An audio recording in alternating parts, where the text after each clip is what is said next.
नमस्कार, स्वागत है आपका आपके अपने YouTube channel Delhi D school पर। और आज कक्षा 9वीं के लिए कक्षा 10वीं के लिए कार्यपत्रक संख्या 64 एसएसटी में सामाजिक विज्ञान में है, और जो कि 12/1/2022 के लिए है। राष्ट्रीय अर्थव्यवस्था की जीवन रेखा पर चर्चा हम कर रहे हैं। इससे पहले जो कल वाला जो कार्यपत्रक आया था उसमें भी हमने राष्ट्रीय अर्थव्यवस्था की जीवन रेखाएं नामक पाठ से जो इसी विषय पर चर्चाएं की थी, और आज हम इसी में आगे बढ़ते हुए कुछ अन्य बातों पर चर्चा करेंगे और उनकी जानकारी लेंगे कि क्या क्या चीज़ें हैं कि जो राष्ट्रीय अर्थव्यवस्था की जीवन रेखा कहलाती है।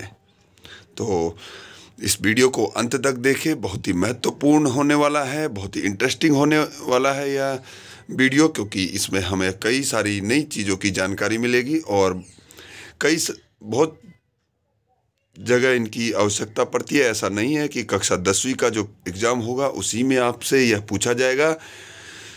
ये प्रश्न इससे बनते हैं वो सभी परीक्षाओं में पूछे जाते हैं, प्रतियोगी परीक्षाओं में पूछे जाते हैं, एनसीईआरटी से संबंधित जहाँ जहाँ भी पूछा जाता है सब जगह ये पूछे जाते हैं। जनरल नॉलेज के लिए बहुत ही महत्वपूर्ण है। तो अंत तक वीडियो को देखें।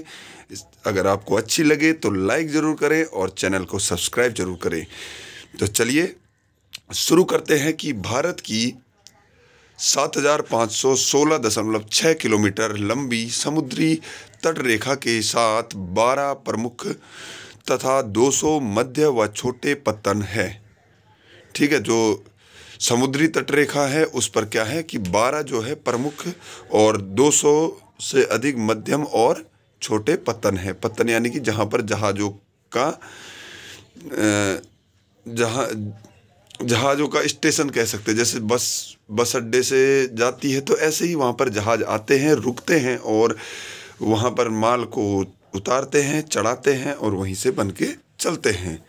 तो ये कहा जा रहा है ये प्रमुख पत्तन जो है देश में 95% विदेशी व्यापार संचालित करते हैं। तो जो देश का जो विदेशी व्यापार है उसका 95% है, यानी कि पूरा का पूरा हिस्सा केवल 5% अन्य चीज़ों से आता है। जैसे कि हवाई जहाज़ से आ जाता होगा, कुछ ट्रेनों से और बसों से या ट्रकों से आता होगा कोई भी सामान या कोई भी अर्थव्यवस्था की चीज़ जो भी है। लेकिन जो 95% है वो इन्हीं पत्तनों से जल मार्ग के रास्ते पानी के जहाज़ों से लाया जाता है, भेजा जाता है, और इसी से हमारी आय बढ़ती है, हमारे देश की जो अर्थव्यवस्था है वो चलती है। चलिए आगे बढ़ते हैं कि भारत के पश्चिमी घाट के प्रमुख पत्तन कौन से हैं।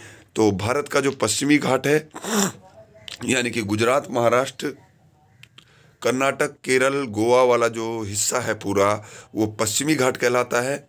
ठीक है, एक बार ध्यान रखिएगा, गुजरात हो गया, महाराष्ट्र हो गया, गोवा हो गया, कर्नाटक और केरल, यह पश्चिमी घाट है। इसमें कौन कौन से पत्तन है कि पहला है कांडला।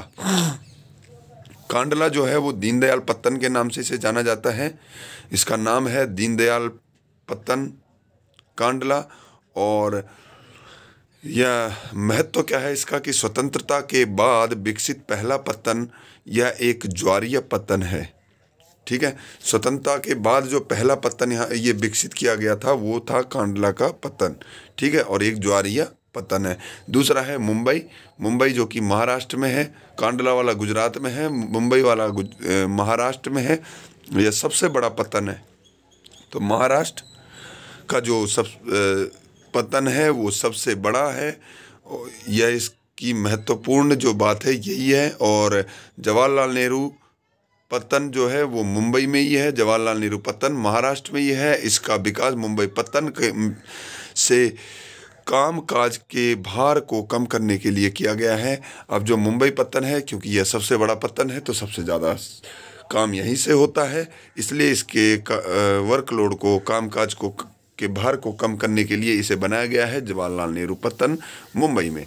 अगला है मारमागाओ पत्तन, ये है गोवा में, और यहाँ पर लौह अयस्क के 50% का निर्यात यहाँ से किया जाता है। ठीक है, जो लौह अयस्क है, लोहे के जो सामान है, लोहा है, विदेशों को भेजा जाता है। निर्यात करना यानी कि भेजना, आयात करना यानी कि मंगाना। तो यहाँ से 50% लौह अयस्क विदेशों में भेजा जाता है, ठीक है, यानी कि उनको बेचा जाता है। न्यू मंगलोर जो है वो है कर्नाटक में, और यह है कुद्रेमुख की खान से लोहा निर्यात यहाँ से किया जाता है, न्यू मंगलोर से।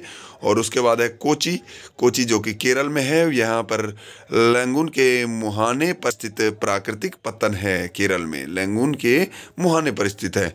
आगे देखते हैं भारत के पूर्वी तट के प्रमुख पत्तन।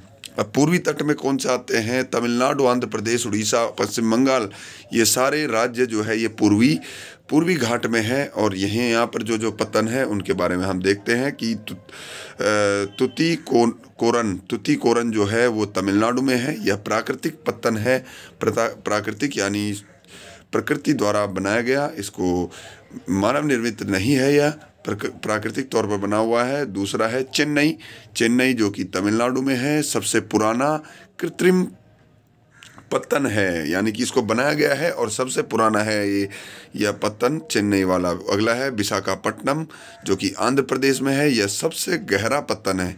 इसकी जो खासियत है वो है कि यह सबसे गहरा है, विशाखापट्टनम वाला। अगला है पारादीप है उड़ीसा में, और उड़ीसा में जो है यहाँ से लोहा अयस्क का निर्यात होता है पारादीप से। और पारादीप कहाँ पे है? उड़ीसा में है, पूर्वी घाट में। अगला है कोलकाता पश्चिम बंगाल में है। अंतःस्थलीय नदियाँ पत्तन, ज्वारीय पत्तन होने के कारण हुगली के तलछट जमाव से इसे नियमित रूप से साफ करना पड़ता है। यानी कि जो नदियाँ अपने साथ जो भी मलबा लेके आती है, मिट्टी, रेत जो भी लेके आती है वो वहाँ पर भर देती है, इसलिए इसे हमेशा साफ करना पड़ता है। तो ये है पश्चिम बंगाल में कोलकाता पत्तन। अगला है हल्दिया जो है पश्चिम बंगाल में स्थित है, पूर्वी घाट का पत्तन है। और यह जो है कोलकाता के बढ़ते दबाव को कम करने के लिए इसे बनाया गया है, यानी कि जो कोलकाता वाला जो पत्तन है उसके दबाव को, उसके भार को कम करने के लिए हल्दिया को बनाया गया है। तो ये थे हमारे देश के प्रमुख पत्तन जो कि 12 हैं, बड़े बड़े जो मानते हैं हम इनको, ठीक है। ये 12 पत्तन हैं और बाकी छोटे हैं।